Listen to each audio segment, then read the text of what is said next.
السلام علیکم ورحمۃ اللہ وبرکاتہ۔ سامعین طلباء کرام، آج کے سبق میں ہم پڑھیں گے مرکبات کی شکلوں کی پہچان کریں گے کہ مرکبات حروف کی کتنی شکلیں ہیں، یعنی ایک مرکب حروف کتنے طریقوں سے لکھا جاتا ہے۔ تو آئیے سامعین شروع کرتے ہیں۔ الف۔ سامعین طلباء کرام، الف کو مرکبات میں دو طریقوں سے لکھا جاتا ہے، یعنی الف کو جب کسی دوسرے حرف کے ساتھ لکھا جاتا ہے تو اس کے دو طریقے ہیں۔ ایک طریقہ اس کا یہ ہے کیونکہ الف ہمیشہ حرف کے بعد میں آتا ہے، اور اس کا طریقہ یہ ہے اسی طریقے سے الف مرکبات میں آتا ہے۔ اور دوسرا طریقہ یہ ہے، یہ صرف جب لام کے ساتھ الف آتا ہے تو الف اس انداز سے لکھا جاتا ہے، یعنی تھوڑا ترچھا کر کے لکھا جاتا ہے۔ با۔ سامعین طلباء کرام، با کو جب مرکبات میں لکھا جاتا ہے تو تین طریقوں سے لکھا جاتا ہے۔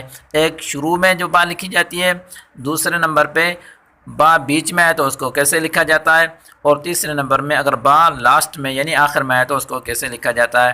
یہ پہلی دو تصویریں جو آپ دیکھ رہے ہیں، اگر با شروع میں آ جائے تو ان دو طریقوں سے لکھی جاتی ہے، اور اگر با کسی کلمے کے بیچ میں آ جائے تو اس انداز سے لکھی جاتی ہے، اور اگر با کسی کلمے کے آخر میں آ جائے تو اپنی پوری شکل کے ساتھ لکھی جاتی ہے۔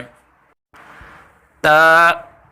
سامعین طلباء کرام، تا کو مرکبات میں بھی تین شکلوں سے لکھا جاتا ہے، جس طرح با کو لکھا جاتا ہے۔ اگر تا کلمے کی شروع میں آتی ہے، یعنی شروعات میں تا کو لکھا جاتا ہے کسی حرف کے ساتھ ملا کر، تو اس انداز سے لکھا جاتا ہے، اور اگر تا بیچ میں آ جائے تو اس انداز سے لکھا جاتا ہے، اور اگر تا لاسٹ میں یعنی آخر میں آ جائے تو اس انداز سے لکھا جاتا ہے۔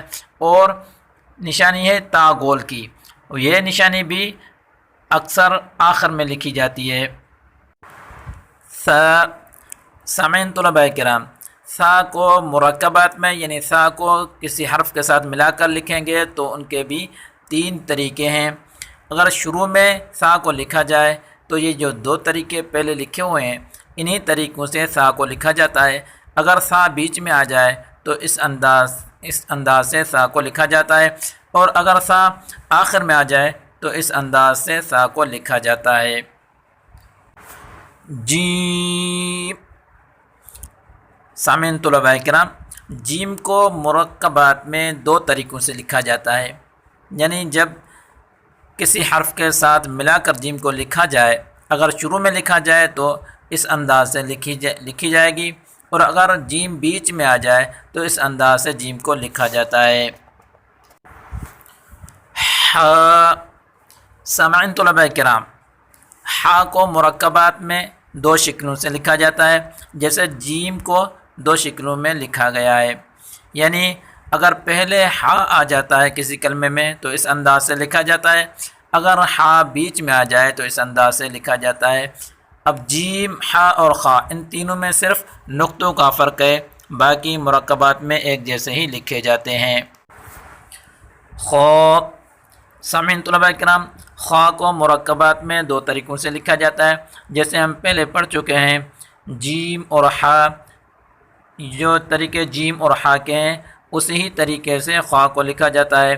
اگر خا کلمے کی شروع میں آتا ہے تو اس انداز سے لکھا جائے گا، اگر بیچ میں آ جاتا ہے تو اس انداز سے لکھا جائے گا، اور اگر آخر میں آتا ہے تو اپنی پوری شکل کے ساتھ خا کو لکھا جاتا ہے۔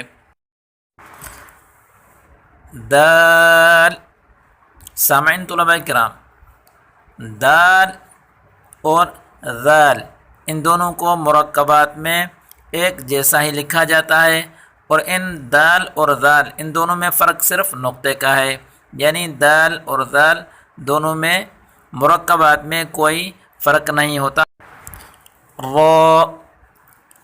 سامعین، آ اور زا، ان دونوں میں مرکبات میں کوئی تبدیلی نہیں ہوتی۔ سین۔ معزز طلباء کرام، سین کو مرکبات میں دو طریقوں سے لکھا جاتا ہے۔ اگر شروع میں سین آ جائے تو اس انداز سے سین کو لکھا جاتا ہے، اور اگر سین کلمے کے بیچ میں ہو تو اس انداز سے سین کو لکھا جاتا ہے، اگر آخر میں آ جائے تو اپنی اصلی شکل میں ہی لکھی جاتی ہے۔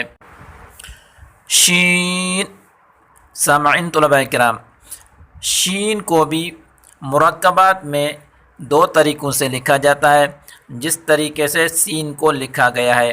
اگر شروع میں شین آ جاتی ہے تو اس انداز سے لکھا جاتا ہے، اور اگر شین کلمے کے بیچ میں آ جائے تو اس انداز سے شین کو لکھا جاتا ہے، اور آخر میں آ جائے تو اپنی اصلی شکل میں ہی لکھی جائے گی۔ صاد، سامعین طلباء کرام، صاد کو مرکبات میں دو طریقوں سے لکھا جاتا ہے۔ اگر صاد شروع میں آ جائے تو اس انداز سے لکھا جاتا ہے، اور اگر صاد کلمے کے بیچ میں آ جائے تو اس انداز سے اس کو لکھا جاتا ہے۔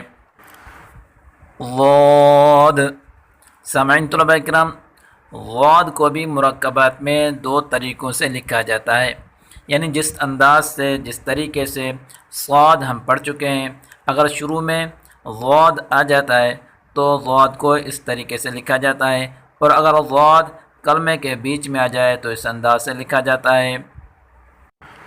تو سامعین، تو کو مرکبات میں دو طریقوں سے پڑھا جاتا ہے۔ اگر تو کلمے کی شروع میں آ جائے تو اس انداز سے لکھا جاتا ہے، اور اگر تو کلمے کی بیچ میں آ جائے تو اس کو اس انداز سے لکھا جاتا ہے، اور اگر آخر میں آ جائے تو اپنی پوری شکل کے ساتھ لکھا جاتا ہے۔ وہ، سامعین طلباء کرام، غا کو مرکبات میں دو طریقوں سے لکھا جاتا ہے۔ اگر شروع میں غا آ جائے تو اس انداز سے غا کو لکھا جاتا ہے، اور اگر غا بیچ میں آ جائے تو اس انداز سے لکھا جاتا ہے، یعنی تو اور غا ان دونوں میں صرف نقطے کا ہی فرق ہے۔ اگر نقطہ ہوگا تو غا، اگر نقطہ ہٹا دیا جائے گا تو بن جائے گا۔ عین، سامعین طلباء کرام، عین اگر شروع میں آ جائے تو اس انداز سے عین کو لکھا جاتا ہے جیسے حمزہ کو لکھا جاتا ہے، اور اگر عین کلمے کے بیچ میں آ جائے تو اس انداز سے بالکل گول کر کے لکھا جاتا ہے، اور اگر عین کلمے کے آخر میں آ جائے تو اس کو اس انداز سے لکھا جاتا ہے۔ غین، سامعین طلباء کرام، غین کو مرکبات میں تین طریقوں سے لکھا جاتا ہے۔ ایک طریقہ، اگر شروع میں غین آ جائے تو اس انداز سے اس کو لکھا جاتا ہے، اور اگر غین کلمے کے بیچ میں آ جائے تو اس کو اس انداز سے لکھا جاتا ہے، اور اگر کلمے کے آخر میں غین آ جائے تو غین کو اس انداز سے لکھا جاتا ہے۔ فا، سامعین طلباء کرام، فا کو مرکبات میں ان دو طریقوں سے لکھا جاتا ہے۔ اگر فا کلمے کی شروع میں آ جائے تو اس انداز سے فا کو لکھا جاتا ہے، اور اگر فا کلمے کے بیچ میں آ جائے تو اس کو اس انداز سے لکھا جاتا ہے، اگر فا آخر میں آ جائے تو اپنی پوری شکل کے ساتھ اس کو لکھا جاتا ہے۔ قاف، سامعین طلباء کرام، قاف کو مرکبات میں دو طریقوں سے لکھا جاتا ہے۔ اگر شروع میں قاف آ جائے تو اس کو اس طریقے سے لکھا جاتا ہے، اور اگر قاف بیچ میں آ جائے تو اس کو اس طریقے سے لکھا جاتا ہے، اور اگر آخر میں آ جائے تو اپنی پوری شکل کے ساتھ اس کو لکھا جاتا ہے۔ کاف، سامعین طلباء کرام، کاف کو مرکبات میں ان تین طریقوں سے لکھا جاتا ہے۔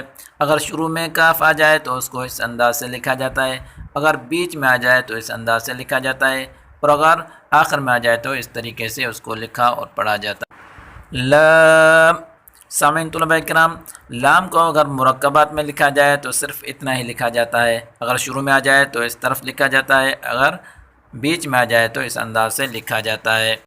میم، سامعین طلباء کرام، میم کو مرکبات میں ان طریقوں سے لکھا جاتا ہے۔ اگر میم شروع میں آ جائے تو اس طریقے سے لکھا جاتا ہے، اور اگر میم بیچ میں آ جائے تو اس طریقے سے لکھا جاتا ہے، اور اگر آخر میں آ جائے تو اس طریقے سے میم کو لکھا جاتا ہے۔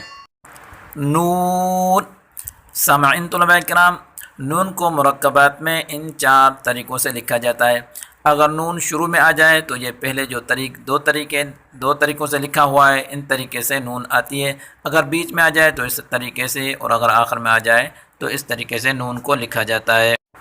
واو، سامعین طلباء کرام، مرکبات میں واو میں کوئی تبدیلی نہیں ہوتی، شروع میں بھی اسی طریقے سے آتا ہے، بیچ میں اور آخر میں بھی اسی ہی طریقے سے آتا ہے۔ ہا سامعین طلباء کرام، ہا کو مرکبات میں 3 شکلوں سے لکھا جاتا ہے۔ اگر شروع میں ہا آ جائے تو اس کو اس طریقے سے لکھا جاتا ہے، اور اگر ہا بیچ میں آ جائے تو اس کو اس طریقے سے لکھا جاتا ہے، اور اگر ہا آخر میں آ جائے تو اس کو اس طریقے سے لکھا جاتا ہے۔ حمزہ، معزز سامعین، حمزہ میں مرکبات میں کوئی تبدیلی نہیں ہوتی، اور اگر ہاں صرف کسی حرف کے اوپر حمزہ آ جائے تو اس حرف کو چھوڑ کے وہاں حمزہ ہی پڑھا جاتا ہے۔ یا، سامعین طلباء کرام، مرکبات میں یا کو 3 طریقوں سے لکھا جاتا ہے۔ اگر شروع میں یا آ جائے تو اس کو یہ جو 2 طریقے پہلے ہیں ان طریقے سے یا کو لکھا جاتا ہے، اور اگر بیچ میں آ جائے تو اس انداز سے لکھا جاتا ہے، اور اگر آخر میں آ جائے تو اس طریقے سے اس کو لکھا جاتا ہے۔